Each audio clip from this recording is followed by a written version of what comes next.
ठीक आहे. जिल्हा स्तरावरती शक्य झालं महाराष्ट्र स्तरावरती घेण्याचा प्रयत्न करतोय. तोपर्यंत शासनाने आमच्या मागण्यांकडे लक्ष दिलं तर ठीक आहे, जर नाही दिलं तर मग नंतर आम्हाला आंदोलनाची दिशा नक्की करावी लागेल. आंदोलन कोणत्या पद्धतीने करू, काय करू हे आम्ही तुम्हाला त्यावेळेला सांगू शकतो. तर ही यात्रा जनगणनेसाठी आहे आणि स्पेसिफिकली ओबीसीच्या जातीने जनगणनेसाठी आहे. ही यात्रा ही 5वी यात्रा आहे. मागच्या 5 वर्षापासून आम्ही यात्रा काढतोय आणि याचा मुख्य उद्देश हाच आहे की जातीने जनगणना झाली पाहिजे. जातीने जनगणना करण्याचं या सरकारने याच्या आधी सुद्धा 2018ला ठरवलं होतं आणि तसं निवेदन सुद्धा त्यांनी केलं होतं, परंतु आतापर्यंत जातीने जनगणना त्यांनी केली नाही.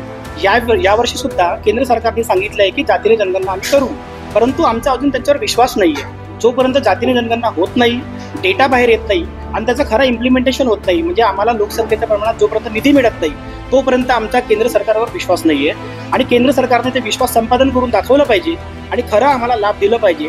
त्यासाठी जनजागरण होणं महत्त्वाचं आहे. म्हणून आम्ही पूर्व विदर्भातील 6 ते 7 जिल्ह्यांमध्ये जाऊन आम्ही जनजागरण करतो. ही यात्रा 2 ऑगस्ट संग्राम चौक नागपूर इथून सुरू होणार आहे आणि तिथून ती यात्रा 14 ते 15 स्टॉप नागपूरमध्येच आहे. नागपूरमध्ये भ्रमण होणार, तिचा रॅली होणार आणि तिथून ती वर्धेकडे जाणार. वर्ध्यावरून चंद्रपूर जिल्ह्यात प्रवेश करणार आणि चंद्रपूर जिल्ह्यातून गडचिरोली जिल्हा व गोंदिया जिल्हा आणि नंतर भंडारा जिल्ह्यात या यात्रेचं समापन 7 ऑगस्टला होणार आहे. लेटेस्ट अपडेट्स के लिए पावर ऑफ वन न्यूज को फॉलो कीजिए.